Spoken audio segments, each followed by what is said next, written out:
Hello, everyone. Welcome back to another episode of the Want to Know podcast. I'm Joel Haas. I'm Lyle Alenstein. And I'm Lexie Linderman. Today, we'll give some thoughts on Penn State's season opener against West Virginia, and then we'll preview the upcoming matchup on Bowling Green. But to start, now that you guys have had a second to let it sink in and really look into the box score, what stands out to you from Penn State's matchup against West Virginia?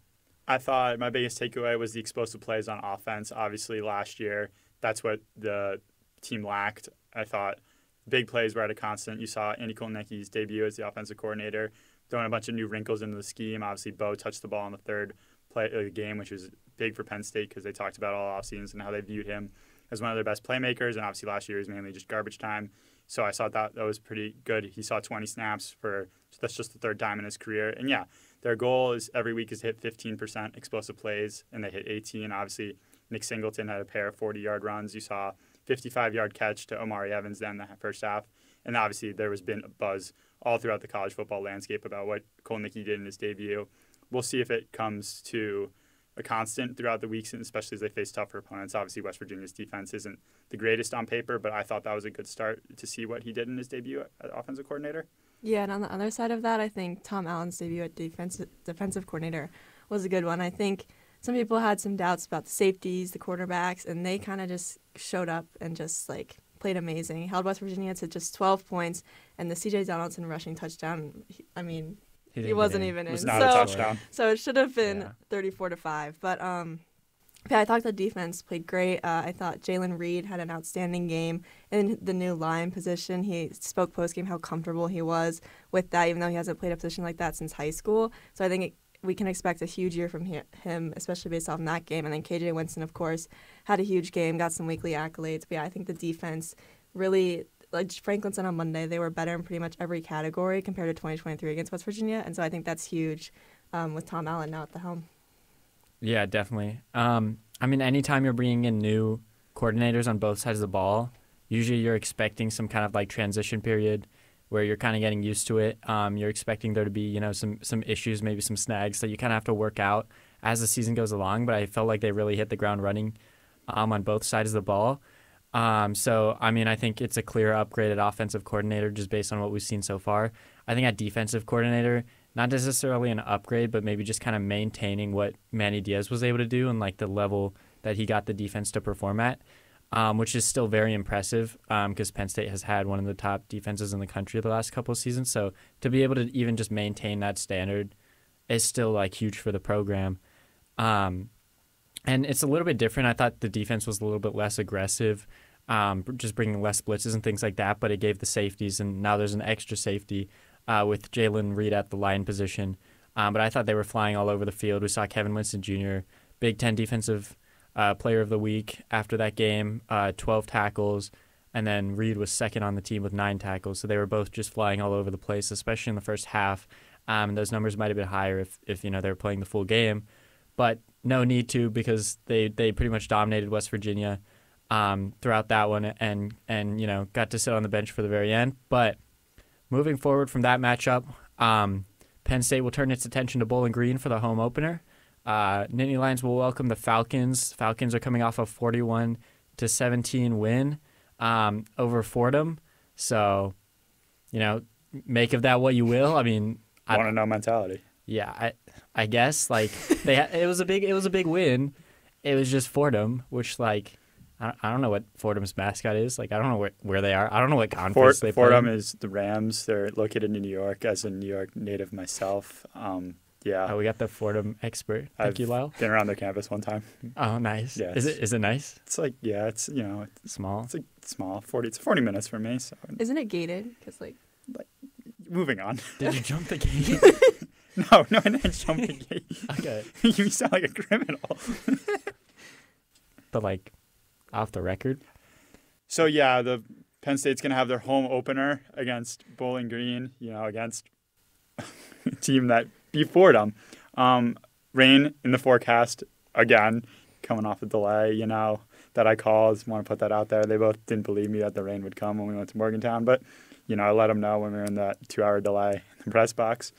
And Bowling Green on paper, Penn State completely outmatches them. They've got a couple of actually really solid players. I think big one for me is tight end Harold Fannin Jr. He's a really solid player. Last year, He was second in yards after a catch amongst tight ends behind Brock Bowers, who was a top 15 pick in this past draft. So obviously they had a big running back if someone wants to touch on that. Yeah, Terrion Stewart's definitely going to look to keep the momentum going. He had 161 yards in their win over Fordham, which that's huge. I think, was it 3 touchdowns? He had 3 touchdowns too. So I think that same thing as last week, Penn State's got to look out for the ground game, and they did a fine job last week against one of the best ground games in the country probably with that duo. And so I don't think they'll have much of a problem, but they still need to be careful for sure. But I mean, the spread's like 35.5. So I mean, you can make of that what you will. Good teams win, great teams cover. Yeah. Penn State covering easily last week against West Virginia. They'll try to do so again this week, but a much larger spread this time. It'll probably come down to that garbage time. Can the second team cover for Penn State is probably what it'll come down to. But yeah, you guys mentioned it. Bowling Green does have some playmakers, especially on the offensive side of the ball. And not that I'm going to, predict an upset or anything like that, but, anytime a team does want to try and pull an upset, usually you need some proven playmakers on offense. You need a dynamic offense, guys like that who can kind of make a difference, even against Penn State's elite defense. I'm not sure if they'll really be able to make much of an impact just because of how good Penn State's defense looked last week. But another guy that I look at is quarterback Connor Bazelak, who's been around the block, 3 years at Missouri, and then spent the 2022 season with Indiana, and then went to Bowling Green. This is his second year at Bowling Green. So a veteran guy. Again, he's seen a lot. SEC for 3 years, been to a bunch of those stadiums. Big Ten for a year with Indiana. Been to some of the bigger stadiums as well. Indiana played Penn State while Connor Bazelak was there, but he was injured for the matchup, so he didn't start. He started 10 games that year, but one of the 2 games that he missed was against Penn State. So unfortunately, no prior experience there. Although I guess I don't know if he was on the sidelines or where he was watching from.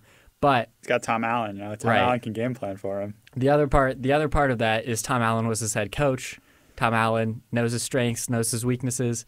And it's not like, Penn State doesn't really need those types of advantages to win. Like Penn State probably wins regardless. But they have it. But they have that advantage, right? Like if this was like, if the spread was like 1 or 2 points, that's the type of thing that's like kind of moving the needle for you. But in a game like this, like for what it's worth, Tom Allen probably has a good read on this guy. So expect Penn State's defense to be even that much better, kind of having that familiarity with the quarterback, kind of knowing what to expect.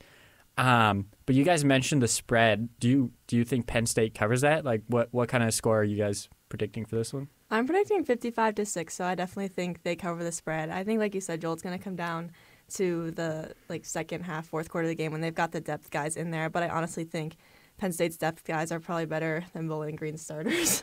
So I think they're not going to have that much of a problem. But yeah, so I think they cover. It might be a little closer than I think people are expecting, maybe, but I don't know. I predicted 60-3.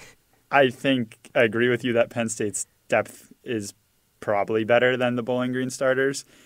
And I also think if they want to cover, I'm not going to lie, I don't think my score prediction is going to be right, guys. I think I overthought that one a little bit. But I think if they want to cover, I think it's going to depend on what point they pull the starters.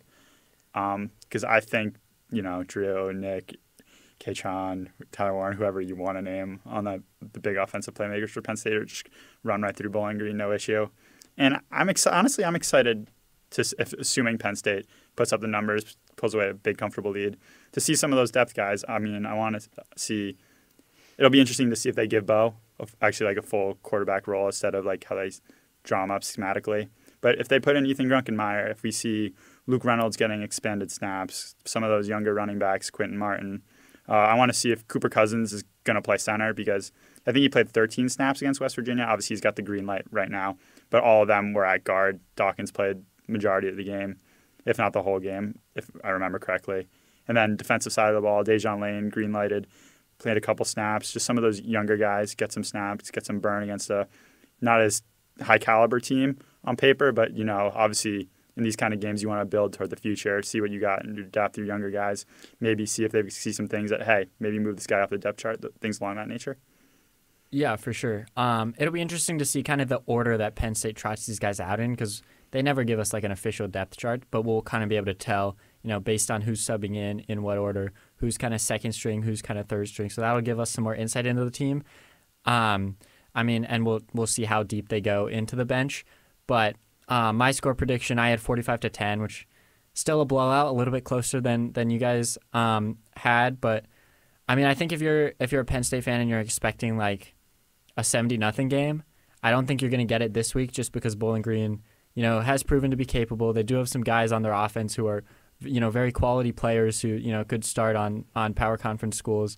And again, Basilak at quarterback, entering his 6th year, has playing experience in a power conference. So I don't think this is that massive blowout that maybe some people are expecting. I think you have to wait until next week or 2 weeks from now because of the bye. But I think you have to wait until Kent State for that one. I think Kent State might be the worst team in college football this year. But we'll wait until game week to talk about that one.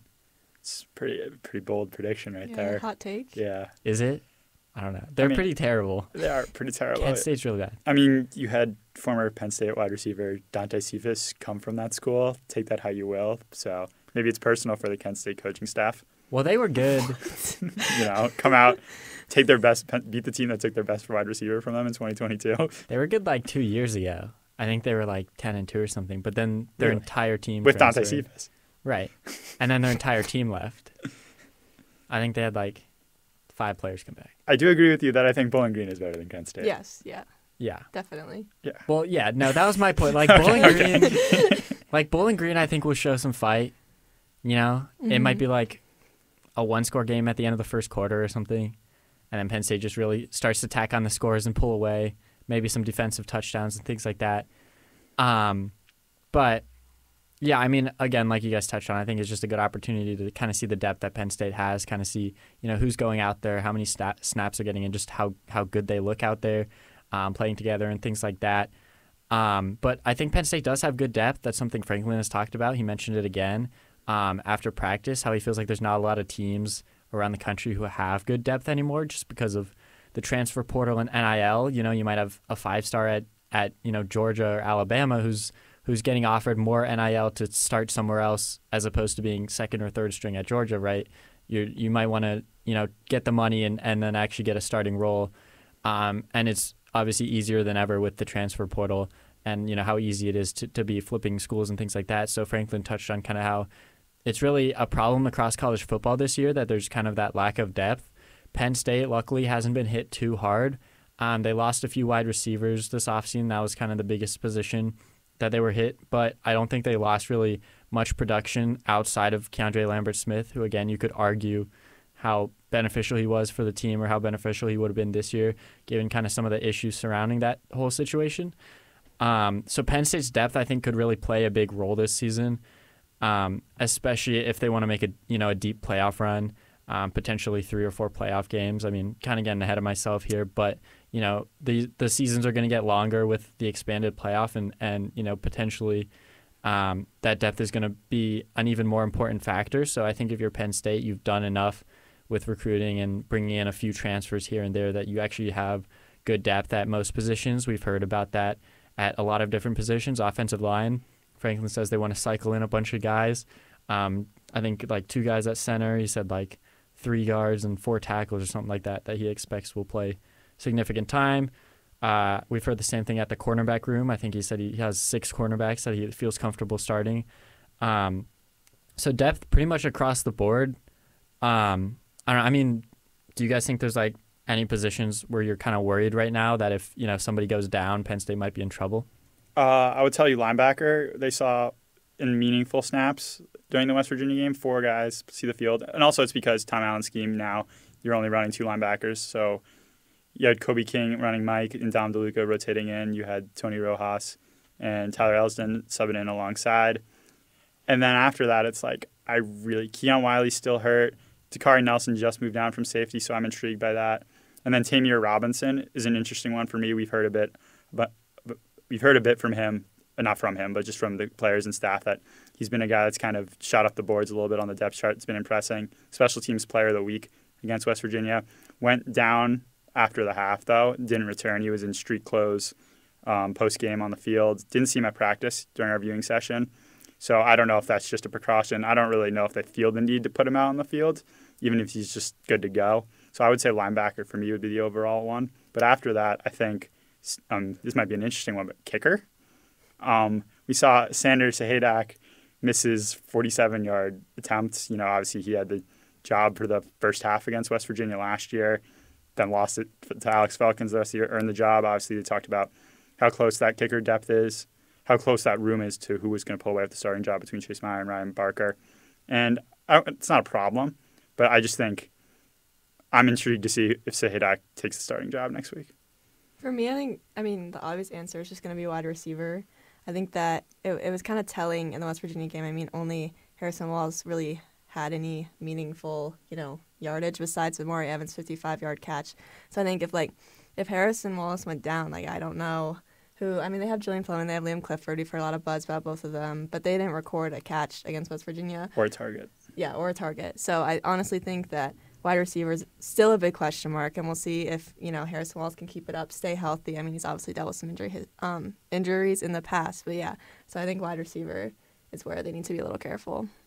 Yeah, I think that's a good point because you've got a couple guys in that room now between Harrison Wallace, Julian Fleming, who have had trouble just kind of staying on the field, and those are two guys that you're expecting to be big contributors. And we talked about kind of the guys transferring out of that room in the past. So it'll be interesting to see what they do there. And like you mentioned, only Wallace and Amari Evans actually recorded catches out of the wide receivers in that game. I think Singleton, Allen, and Tyler Warren all had catches as well, but out of the wide receivers, it was just those two. And I think Fleming played 35 snaps. He was out there a lot. We've heard a lot about his abilities as a blocker, which was kind of on display against West Virginia. But again, I think you're hoping that he can actually show something in the passing game as well, because at that point he's just like a blocking tight end basically. You want to see him actually going out and catching the ball, getting on the stat sheet, because blocking is great and it helps the team, it helps out his teammates, but you want him to be an actual threat, so the defenses have to be prepared for him to run routes and actually be afraid of what he can potentially do. So you definitely kind of want more people to develop themselves as threats in the passing game. I think the running backs kind of help.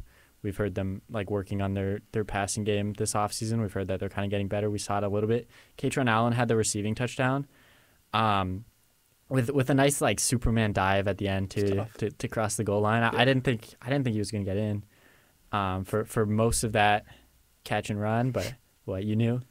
No, I didn't know. Okay. I think Katron knew. Yeah, I don't think any of us knew. We were watching the play, and there's 3 defenders around him, and he just kind of dives between them and got in. That was kind of surprising, but he didn't get too much going on the ground, which was interesting. But Singleton did bust a few big runs, and we heard from Franklin that it'll probably be, obviously one of them is probably going to have a better statistical day than the other, and it'll probably alternate kind of throughout the season. Who's having the better day, just kind of dependent on a few different things, what kind of alignment the defense is in, et cetera. So I'm not super worried. I don't know. Do you guys think there's anything to worry about with Katron in the run game? Or Katron? No. It's freshman year for them. Singleton was the 1A. Obviously, and he commanded most of the snaps. I think if you look at that year, you're Singleton, clear cut, better than Katron. Obviously, Katron was it's a 1B situation, Batman or Robin, whatever, how you want to look at it. But then last year, I would tell you Katron was the better running back. So I think it's good that you have these 2 caliber running backs. I think they're both second, third round picks in the NFL, depending if they declare this year, next year, it's just one of them, whatever. Katron's going to get involved. They kept him on the field. He played 30 snaps. Singleton played 28. They're going to get him the ball. They're going to find him a way to get involved. He's one of their best offensive playmakers, so I wouldn't be concerned. Yeah, I agree. Not really that concerned. I think, they're both amazing, like Lyle said, and I honestly think they'll get into more of a groove as the season goes on. And, it's hard to expect them both to bust out 40-yard runs every game. Obviously Singleton's runs were the highlight, but, Katron still had a pretty good game, even if it wasn't that impressive on the ground. But he's going to get there. They're going to be fine. And just week one. Speaking of concerns, though, other than the kicking room, I want to go back to the wide receivers quickly and talk about Julian Fleming. Because you just talked about he was on the field for 35 snaps, which tied Harrison Wallace for the most amount of snaps on the field. Obviously, a lot of them were run blocking situations, which Franklin talked about. He's doing what he can to help the team. That's what they need. But my big concern schematically with if they want to get Fleming involved, he was in the slot. I felt every single play that there was it was a passing situation. And me personally, I don't think Julian Fleming can benefit from being in the slot. I don't know if obviously Caden Saunders was dealing with bumps and bruises. He only was on the field for punt returns, and it was just fair catch every single time. So it's not like we saw how like mobile he really was able to go. Obviously, he was limited in practice last week. Their viewing session this week, he looked like he was doing a bit more. And then Liam Clifford's the other slot guy. He started the slot, didn't get a target. To me personally, he doesn't look 100% healthy to me either. But, that hasn't been touched on at all. We'll see if he's actually able to go or not. But if Fleming is an outside receiver, you get him the ball like 10, 15 yards down the field, crossing routes, posts, whatever. Throw it up, let him go up and make a play. He's a big, he's a physical threat. And you can't just get him the ball in short, intermediate range, expect him to be yards after the catch guy. Obviously, I just talked about the injuries. Obviously the scheming, they're still figuring things out. But me personally, I think you got to throw him on the outside. Like, there's no way he's going to get involved and at least benefit in a positive manner for them in the slot. Yeah, that's a good point because everything that we've kind of heard throughout the offseason implied that he would be an outside receiver. We thought it was kind of a battle between Caden Saunders, Liam Clifford. Like you mentioned, Clifford goes out there to get the start, but Saunders was limited. I guess we did see him on punt returns, but like you mentioned, he wasn't even returning anything. So yeah. We didn't see much there. He looked, I think, fine at practice, I thought. So maybe this week he'll be good to go. And Penn State, if there are a few wrinkles, a few small things to work out, you have a good chance coming up. Bowling Green and then Kent State, who we talked about a little bit. And then after that, you get Illinois, and all these games are coming at home. So it's like, none of these opponents are really going to, or none of these opponents are expected to challenge Penn State. Anything can happen, obviously, and Penn State getting them all at home as well kind of benefits them because they have a chance to kind of tune things up and really figure some things out. But I think if you're Penn State and you get through this stretch and you still have the same question marks, and it's like Katron still isn't getting anything on the ground, or Fleming and Clifford still aren't getting any catches, or you still don't have the kicking situation figured out, if these problems kind of persist through these next couple of weeks, then I think they become bigger issues and things that you kind of have to watch out for as potential weaknesses on the team. But after week one, you don't want to read too much into it. I do think they'll be fine at pretty much all these positions. Kicker is a little bit interesting to me. I don't know. Very interesting. Mm-hmm. It kind of we're spending a little too much time on kickers here, but like I don't know, like 0 for 2 last year. It's like the kick this past week there was zero pressure. Like right. 47 yards isn't like it's a long. chip shot, but like, come on, man, you won the job. Like, yeah, and I also think it's gonna be like it's fine for now, like with these opponents they have coming up, but like when you're playing better teams like USC and Ohio State, it could be a 3-point game, and like you need that automatic, 3 points if you have the shot, like the chance. I think 47 is not a bad, try. Like I feel like they should be able to make those. So yeah, that's interesting to look at. Yeah, but forward. there were a few extra points too. That were scary. It's like, I mean, this definitely, I'm overthinking this completely, but first score for Penn State, you've got Bo out there that, audible out to go down 2-point conversion try. Like, he didn't even let him kick the ball. Like, obviously that's not correct at all, but like, you can't, he's got to hit these kicks. I wouldn't be surprised if he misses one this week. That job's gone if he goes out there and starts. I feel Franklin actually gave us a promise. He was asked about the kicking situation and said that he would make the next one. Like he promised us that they would make the next field goal attempt, which is interesting. I would be curious to see if Penn State has like 4th and goal from like the 2 or 3 yard line. Do they want to send him out for a chip shot just as like a confidence booster instead of going like, you probably convert on that, against Bowling Green, probably you can just run it up the middle with whoever, Singleton, Allen, Bo, Smith, Drew, Gilbert. right? Yeah. Yeah, but I would be interesting to see if maybe they try and give him like these chip shots almost on purpose, just as like a confidence booster. But yeah, it'll just be interesting to see what happens there because now 0 for 3 on field goals at Penn State after whatever a game and a half, I guess. So kind of similar to last year's result, but we'll just see what happens there. Just something to monitor. We'll see what happens. That's it for today's episode. Thank you guys for watching. For more football coverage, you can find us at psucollegian.com and follow us on socials.